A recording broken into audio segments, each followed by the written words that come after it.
بعض دفعہ انسان کا بہت بڑا نقصان ہو جاتا ہے، کوئی اس کا عزیز فوت ہو جاتا ہے، والد کا انتقال ہو گیا، والدہ وفات پا گئی، ایک ہی بیٹا تھا وہ بھی اللہ کو پیارا ہو گیا، یا کوئی اور عزیز اس دنیا میں نہ رہا، تو کچھ لوگ آپ کو ملیں گے جو یہ کہتے ہیں کہ صبر نہیں ہوتا۔ میں کس طریقے سے اپنے آپ کو سمجھاؤں، بڑی کوشش کی ہے لیکن صبر نہیں آ رہا، چونکہ یہ جو تعلق ہے، اٹیچمنٹ ہے، وہ خود اللہ تعالیٰ نے پیدا کی ہے۔ قرآن میں آپ نے پڑھا ہوگا حضرت یعقوب علیہ السلام کی بینائی ختم ہو گئی تھی بیٹے یوسف علیہ السلام کی جدائی میں، لیکن انہوں نے بصبری کا مظاہرہ نہیں کیا، کوئی ایسے الفاظ نہیں بولے ہیں جن سے یہ ظاہر ہو کہ وہ کوئی اللہ تعالیٰ پر اعتراض کر رہے ہیں۔ فطرت میں جو چیز اللہ نے رکھی ہے اس کی بنا پر آنکھوں سے آنسو کا جاری ہونا، دل کا غمزدہ ہونا، یہ رحمت کی علامت ہے، لیکن ایسے بولنا جو ظاہر کرتے ہوں کہ اس کو اللہ کے فیصلے پر اعتراض ہے، مومن کو زیب نہیں دیتا۔ اس میں پہلی چیز اسے یہ ذہن میں رکھنی چاہیے کہ اس کائنات میں سارا کا سارا اختیار اللہ تعالیٰ کا ہے۔ تبارک الذی بیدہ الملک وہو علی کل شیء قدیر الذی خلق الموت والحیات، وہی جو ہر چیز پر قادر و قدیر ہے، اس نے زندگی اور موت کو پیدا کیا ہے، اور موت کا ذکر کیا زندگی سے پہلے، خلق الموت، اور پھر کہا والحیات۔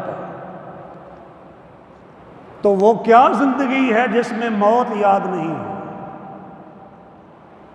یہ اشارہ ہے یہاں موت کا جو پہلے ذکر کیا ہے۔ پھر یہ بھی عقیدے کا مسئلہ ہے کہ کسی کی روح نکلی ہے تو اللہ کے حکم سے، اللہ نہ چاہے تو کوئی شخص فوت نہیں ہو سکتا۔ اس کا معنی یہ ہے کہ اس کی روح اللہ نے نکالی ہے، اگرچہ وہ فرشتے کے ذریعے سے ہوتی ہے، لیکن حکم اللہ تعالیٰ کا ہوتا ہے۔ تو اللہ نے فیصلہ کر دیا، آپ کہتے ہیں کہ اچھا نہیں ہوا، تو اس کی اجازت نہیں ہے۔ اور کئی تو یہ بھی کہتے ہیں کہ اس کی جگہ پر میں مر جاتا، میرا بیٹا فوت ہو گیا، میں مر جاتی۔ بھئی ٹائم اس کا ختم ہوا تھا، آپ کا نہیں ختم ہوا، حکم اس پر اللہ کا جاری ہوا، آپ پر نہیں ہوا۔ یہ آپ اللہ کو بتا رہی ہیں کہ اللہ نے کیا فیصلہ کرنا تھا اور کیا نہیں کرنا تھا، کیا بہتر تھا اور کیا نہیں بہتر تھا، اسے پتہ ہے کیا بہتر ہے اور کیا بہتر نہیں ہے۔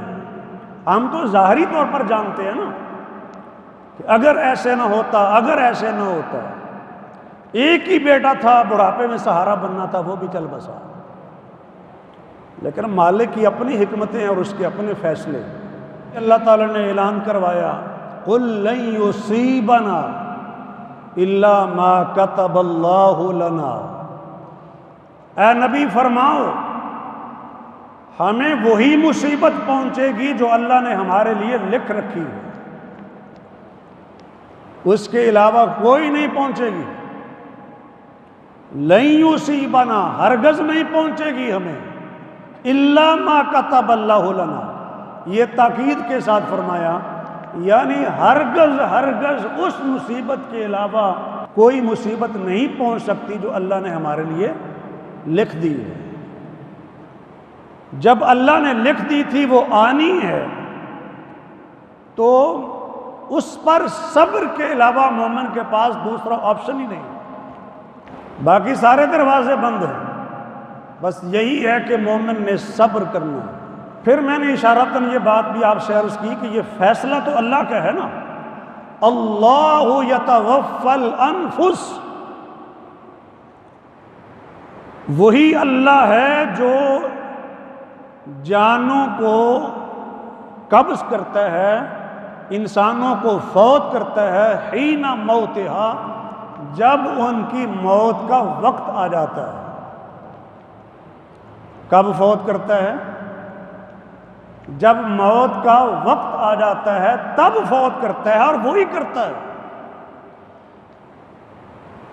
کوئی قتل ہو کر مرے یا ڈوب کر مرے یا کسی اور ناگہانی آفت کی وجہ سے مرے، وہ اپنے وقت پر ہی مرتا ہے۔ یہ عقیدے کا مسئلہ ہے۔ پھر کہا کہ قُلْ يَتَوَفَّاكُمْ مَلَكُ الْمَوْتِ الَّذِي وُكِّلَ بِكُمْ، اے نبی فرماؤ تمہیں وہ فرشتہ جو موت کا فرشتہ ہے وہ تمہیں فوت کرے گا جو تم پر مقرر کیا گیا ہے، یعنی وہ اللہ سے اجازت لے کر آتا ہے، اور اللہ نے اسی کام کے لیے اس کو مقرر کیا ہے۔ تو فرشتے کا فوت کرنا در حقیقت اللہ ہی کا فوت کرنا ہے، چونکہ فرشتہ اللہ کے حکم سے آتا ہے۔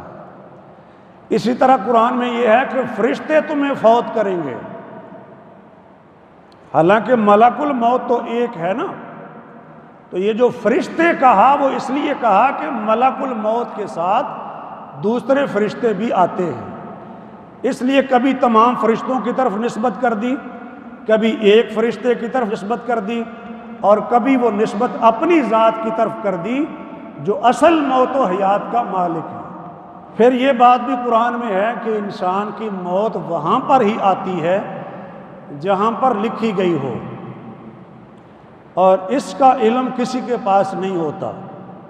سورہ لقمان کی آخری آیت میں یہ بات اللہ نے فرمائی وَمَا تَدْرِي نَفْسٌ بِأَيِّ أَرْضٍ تَمُوتُ إِنَّ اللَّهَ عَلِيمٌ خَبِيرٌ، کسی ایک شخص کو بھی علم نہیں ہے کہ کس سرزمین پر اس کی موت واقع ہوگی، یعنی جہاں واقع ہونی ہوتی ہے وہاں کسی نہ کسی بہانے بندہ پہنچ جاتا ہے۔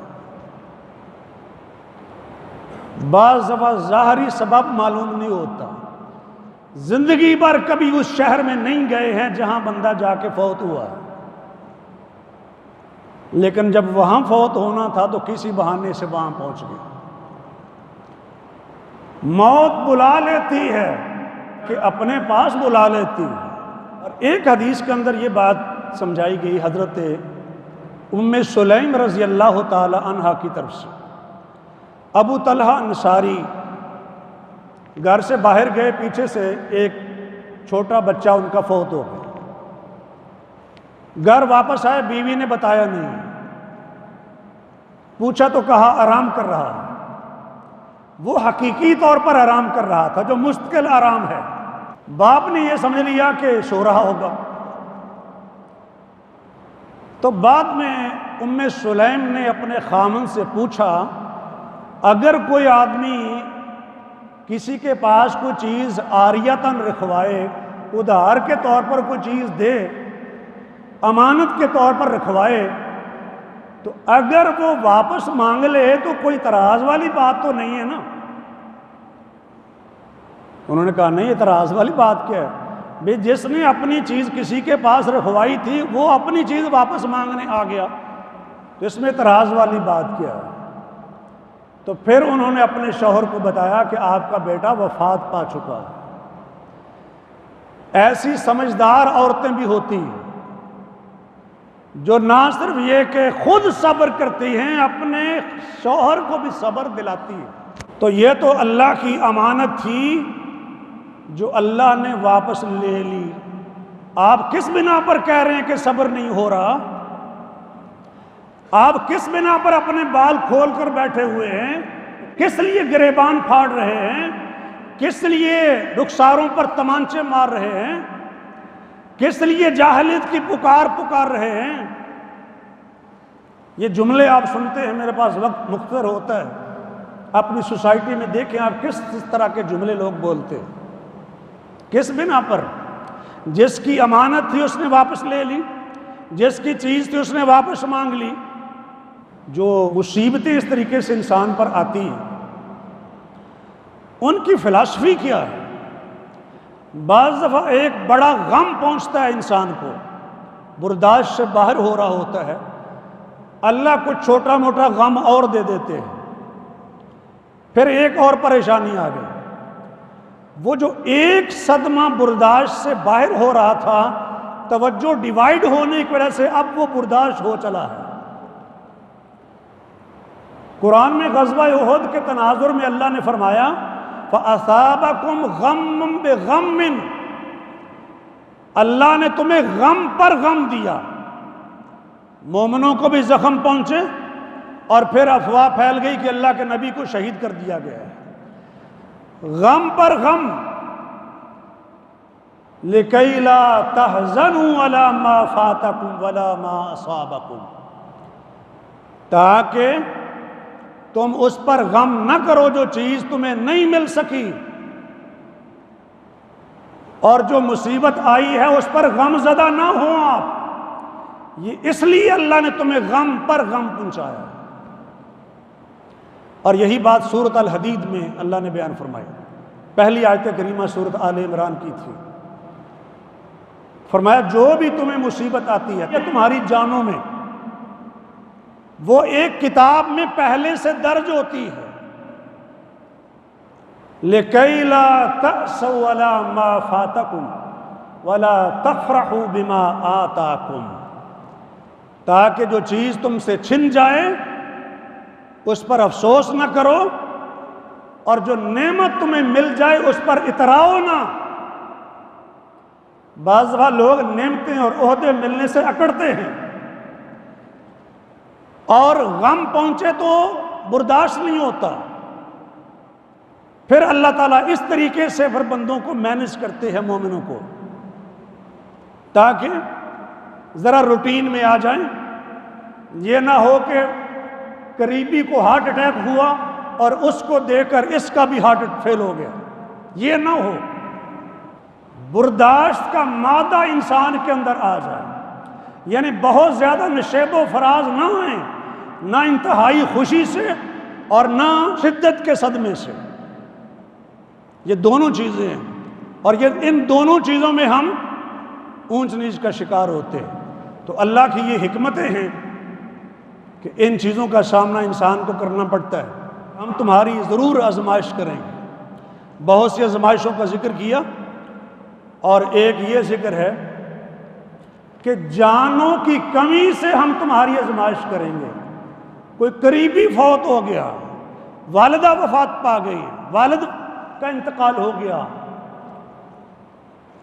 ایک ہی بیٹا تھا وفات پا گیا، جیسے پہلے میں عرض کر رہا تھا،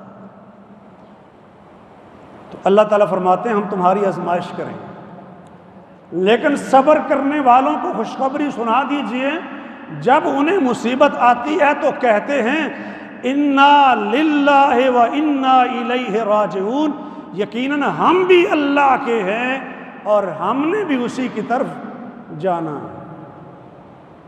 وہ چلا گیا تو ہم نے بھی جانا ہے، آج اس کی باری ہے، کل ہماری باری ہے۔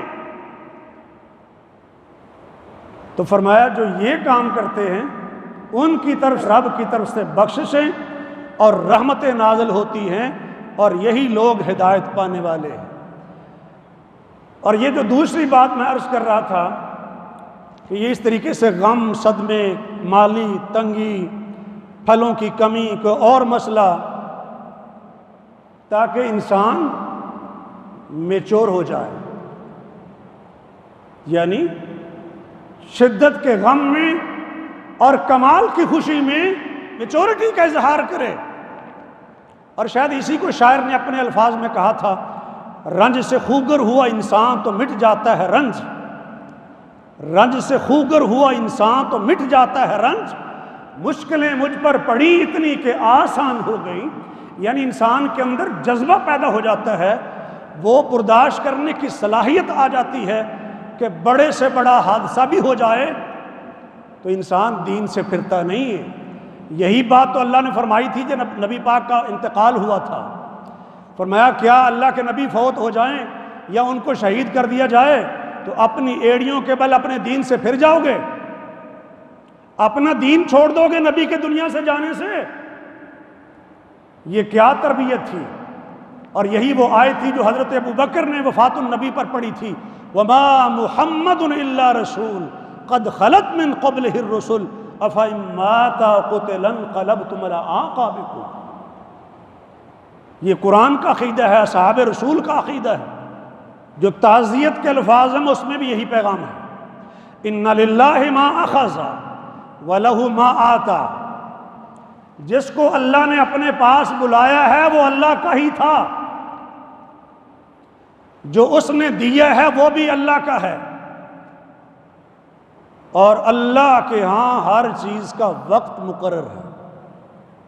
یہ تعزیت کے کلمات ہیں.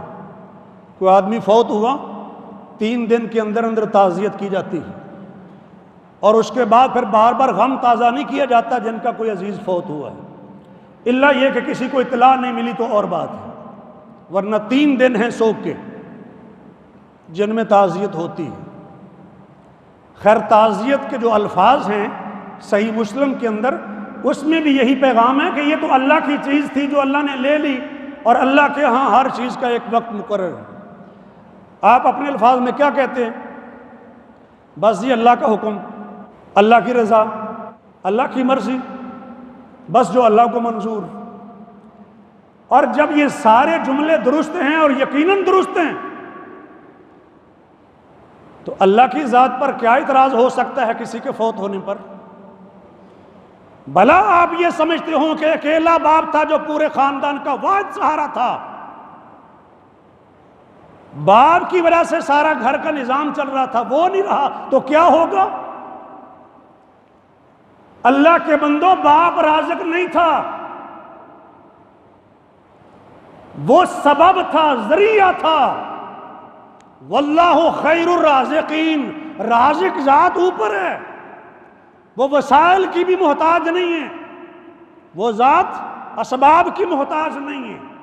اور اگر نہیں یقین آتا تو اپنے پیغمبر کی سیرت پڑھ کے دیکھ لیں.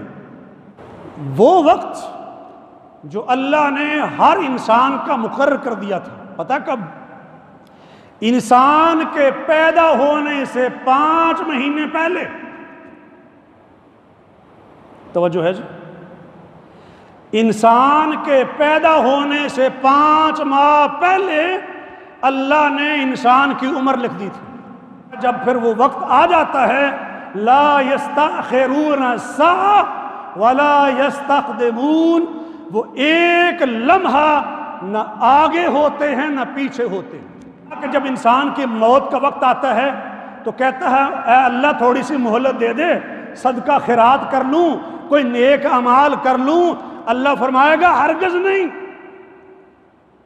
وَلَن يُؤَخِّرَ اللَّهُ نَفْسًا إِذَا جَاءَ أَجَلُهَا، جب کسی کا وقت آ جاتا ہے تو اللہ اسے ہرگز مؤخر نہیں کرے گا، اسے ڈیلے نہیں کرے گا. اذا بلغت الحلقوم، یہ سانس جب نکلنے لگتی ہے، حلق کو پہنچتی ہے، تم پاس ہی ہوتے ہو، بچا سکتے ہو تو بچا لو، لٹا سکتے ہو تو لٹا لو. کلا اذا بلغت التراقی وقیل من راق، اور کہا جاتا ہے کوئی دم جھاڑ کرنے والا، کوئی دم کرنے والا، کوئی کلام پڑھنے والا، کوئی پھونک مارنے والا، کوئی بچانے والا. پنڈلی سے پنڈلی مل رہی ہے. فرمایا نہیں، الی ربک یومئذ المساق، اپنے رب کی طرف چلنا ہے اس دن. وہ دن جو آخری دن ہوتا ہے، اس دن میں رب کے پاس ہی چلنا ہوتا ہے. کوئی سبب بنے تو، سبب نہ بنے تو. پوچھتے ہیں نا کیا ہوا تھا؟ بزرگ بیمار تھے، کیا ہوا تھا پوچھتے ہیں نا، تو میں عرض کر رہا ہوں سبب ہو تو بھی جانا ہے، سبب نہ بھی ہو تو بھی جانا ہے۔ پتہ ہی نہیں چلتا، 2 سانسیں لی، کوئی آواز کوئی تکلیف، کسی کو کچھ نہیں کہا، پتہ چلا بندہ ایکسپائر ہو گیا۔ یہی کہتے ہیں نا ایکسپائرڈ، یعنی دنیا کا وقت ختم ہو گیا۔ یہی وہ اجل ہے جو اللہ نے انسان کے پیدا ہونے سے 5 ماہ قبل لکھ دی تھی، جس کا ذکر میں پہلے کر رہا تھا، خیر وقت نہیں ہے۔ دوسری طرف یہ ہے کہ جسے اللہ بچانا چاہے، دنیا کی کوئی طاقت اس کی روح نہیں نکال سکتی۔ فرعون پیچھے چڑھا ہوا ہے، دشمن پیچھے چڑھے ہوئے ہیں، بنی اسرائیلی کہتے ہیں پکڑے گئے، موسیٰ علیہ السلام فرماتے ہیں کلا، ہرگز نہیں، میرا رب میرے ساتھ ہے، دریا سے بھی گزرنے کا راستہ دکھائے گا۔ اور پھر دکھایا اس نے کہ نہیں دکھایا؟ باپ زور لگا رہا ہے، نازک گلے کے اوپر چھری چلا رہا ہے، لیکن مالک بچانا چاہتا تھا، پیغمبر زور لگا رہا چھری چلے، لیکن چل سکی نہیں چل سکی، اس لیے کہ وہ نہیں چلانا چاہتا تھا، اس نے اس نازک گلے والے بچے کی نسل سے محمد الرسول اللہ کو پیدا کرنا تھا، اور پھر ہم نے کروڑوں کی تعداد میں محمدیون ہونا تھا۔ اللہ کی مشیت میں نہیں تھا اسماعیل علیہ السلام کا ذبح ہونا، اور جسے وہ نہ بچانا چاہے اسے کوئی نہیں بچا سکتا۔ اس نے کہا پہاڑ پر چڑھ جاؤں گا، پہاڑ بچا لے گا، فرمایا نہیں، کوئی نہیں بچ سکتا، وہی جس پر میرا رب رحم کرے گا۔ اور جسے وہ نہیں بچانا چاہتا، پوری دنیا کے ڈاکٹرز زور لگا لیں نہیں بچا سکتے ہیں، وینٹیلیٹر پہ چڑھا دیں، مصنوعی سانس چلا کے دیکھ لیں، سب کچھ کر کے دیکھ لیں، نہیں بچا سکتے ہیں۔ جب وقت آ جاتا ہے کس پر اعتراض ہوگا؟ اس لیے ماضی کو چھوڑیں، فیوچر کی طرف آئیں اور اللہ پر بھروسہ کریں، رازق وہ ہے۔ وَمَن يَتَوَكَّلْ عَلَى اللَّهِ فَهُوَ حَسْبُهُ، جو اللہ پر بھروسہ کرے، باپ پہ نہیں، جاب پہ نہیں، ظاہری وسیلے پہ نہیں، جو اللہ پر بھروسہ کرے، فرمایا اللہ اس کے لیے کافی ہو جاتا ہے۔